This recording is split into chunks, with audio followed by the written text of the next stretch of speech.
Comment ça va YouTube? Sale bâtard, pourquoi t'as rien posté depuis 3 mois? Mais j'allais pas bien. Bon ok, il y avait Animal Crossing. Ça fait bientôt 1 an que je suis dans une relation à distance. Ma copine habite en Suisse et comme elle bosse là-bas, on se voit à peu près une semaine tous les 2 mois. Du coup, premier truc chelou, ça fait 1 an que je la connais, mais physiquement je ne l'ai vue que 6 semaines. Donc j'ai pas encore eu le temps de retenir son visage. La dernière fois, je vais la chercher à la gare, elle arrive, elle se jette dans mes bras. Mais qui êtes-vous, madame? Ah, j'ai cru que c'était une fan, je lui ai signé le front. Pendant 5 jours, j'ai dormi sur le canapé et... Alors déjà, comme je suis un flemmard et que j'ai pas envie de répéter 1000 fois relation à distance dans cette vidéo, à partir de maintenant, on appellera ça une rade, pour simplifier. Donc dans une rade... Ça va, tu suis? Ok. Dans une rade, le couple évite au maximum de s'engueuler. Bah si vous voyez qu'une fois toutes les pleines lunes, vous allez pas commencer à vous embrouiller. Ou alors tu sais que le jour où vous habiterez ensemble, ce sera vraiment la merde. Du coup, t'es plus souriant, hein. S'il y a des problèmes, tu laisses couler. D'ailleurs, ça devient même une excuse. C'est le Joker pour mettre fin à toute dispute. Non mais c'est bon bébé, on se voit jamais, on va pas se fâcher pour ça. C'est nos derniers jours ensemble, me fais pas la tête. On va plus se voir pendant 2 mois là, tu t'en vas comme ça? T'as raison, je suis désolée. C'est pas grave, viens là. Cette vidéo a été tournée peu après le déconfinement. Pour la santé d'autrui, veuillez respecter les gestes barrières. Tu vois ça? Ça, c'est une erreur. Parce qu'à force de jamais régler les problèmes et de tout mettre de côté, bah trop d'accumulation fait que ça explose. Et ça donne lieu à des disputes ridicules au téléphone. Donc la communication, c'est primordial, hein, pour savoir où en est l'autre et si vous voyez toujours les choses de la même manière. Ça, j'avoue, c'est un truc sur lequel je suis pas très bon. Quand je suis fatigué, par exemple, je me désintéresse très vite de la conversation et du coup, j'active le mode autopilote. Y'a un mec dans les transports hier m'a trop vénère. Ah ouais? Non mais je te jure, Arrête. il avait pas de masque. Énorme. C'est pour ça que je t'aime. J'ai pas l'impression que tu m'écoutes là. Je suis content pour toi. J'ai couché avec ton père. Franchement, je te soutiens.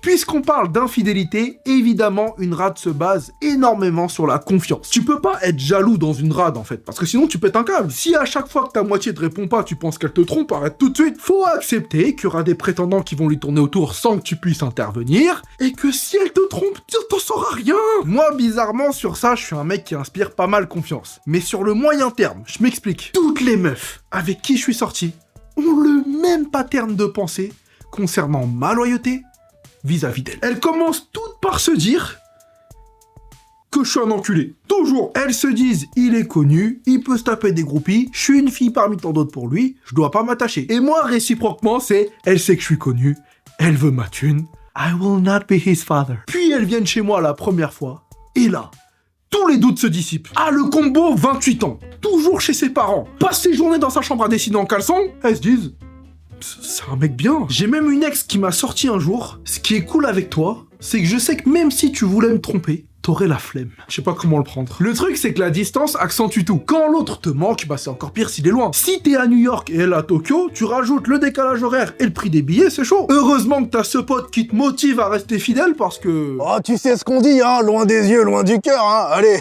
Mais il y a quand même quelques points positifs. 5 avantages à être en rade. 1. Tu as du temps pour toi. Tu peux sortir quand tu veux avec tes potes sans te dire merde, elle est seule à la maison. Parce qu'elle fait sa life de son côté aussi, et ça fait du bien d'avoir son propre espace. 2. Tu ne prends pas la personne pour acquise. Quand tu vis H24 avec l'autre, c'est là que la routine risque de s'installer. Il y a des couples qui étaient à distance pendant 5 ans, ils s'installent ensemble juste 3 mois, hop, terminé. Alors qu'en rade, t'épuises pas ton stock d'idées de trucs à faire. T'es pas en rade. Après, bon, c'est bien d'avoir un but commun à terme quand même, hein, qui est de se retrouver. Faut un compromis. Par exemple, moi, elle veut venir s'installer à Paris. Et moi, je veux pas bouger de Paris. Donc on a fait la moyenne, on va se retrouver à Paris. 3. Vous êtes sûr de ne pas griller les étapes. C'est cette distance qui donne envie de plaire à l'autre à chaque fois que tu la vois. Parce que tu sais que dans quelques jours, elle sera de nouveau loin. Et avant de vous dire au revoir, petite astuce, laisse 2 sprays de ton parfum sur son oreiller. Pose pas de questions. 4. Si tu veux casser, t'as juste à la bloquer. Elle est trop loin, elle va faire quoi? T'envoyer un mail? Ah, dans une rade, ton ex, ça devient juste un spam. Et 5. Les petites attentions. C'est pas parce qu'elle est pas là physiquement que vous pouvez pas passer de bons moments. Vous pouvez jouer à Smash ensemble, regarder de Last Dance en même temps. En décembre, tu peux même lui prendre un calendrier de l'avant et tous les jours, tu l'appelles en FaceTime pour lui ouvrir une case. Comme ça, elle aura qu'une seule envie, c'est de venir récupérer tous ses cadeaux d'un coup, puis de te sauter dessus. Ah, méthode testée et approuvée, je vous la file gratos. Tu peux même venir passer un week-end improvisé, si l'autre est dispo, bien sûr. Et ce week-end où vous vous voyez... Ah, faut baiser. Ah non, y a pas de... Là, tu vas me dire, Kevin, t'es un beauf, mais c'est même pas moi. C'est elle qui fait des calculs de ouf pour tomber juste. Ok, donc normalement, sachant qu'on est le 17 et que je le vois le 1 et le 2, vu qu'il me reste 10 pilules dans ma plaquette, j'aurai donc mes règles entre le 28 et le 5. Mais si je prends en compte l'habituel retard de 2 jours... Ah merde, c'est une année bissextile. Non! Ah, j'ai fait spémat, mais elle est plus forte que moi. Bref, j'aimerais finir ce sketch sur un truc qui m'énerve. C'est les gens qui essayent de capitaliser sur les rades. Je trouve quand même qu'aujourd'hui, on a beaucoup de chance. Hein. FaceTime, WhatsApp, tout existe pour rendre une rade moins difficile. À l'époque, pour communiquer, t'avais besoin d'un pigeon voyageur. Le piaf, il croise le chemin d'un prédateur, c'était la fin de ta relation. Au Moyen-Âge, tu pouvais redevenir célibataire à cause d'un aigle, attention. Et malgré toute cette technologie, on continue à se plaindre. C'est grave. Parce qu'il faut savoir que quand tu râles, il y a des gens qui sont là pour faire de l'argent sur ta souffrance. Tu vois les experts en amour à la con qui te vendent des formations pour réussir ton couple. Et dès qu'ils ont reçu le virement, ils vont tromper leur meuf. Hein. La dernière fois, ma meuf m'appelle, elle me dit « Viens, on s'envoie des lettres ». J'ai dit « Si tu veux, A-E-I, bon... » Elle me dit « Non, des vraies lettres écrites à la main qu'on s'envoie par la poste. J'ai vu une vidéo, il paraît que ça ranime une flamme dans le couple. » Oh, j'ai répondu, je suis pas Sefiu, t'es pas Ken Safara, on va se calmer. Oui, mais le professeur Moncu a dit que... Arrête. Tu veux suivre les conseils d'une experte ?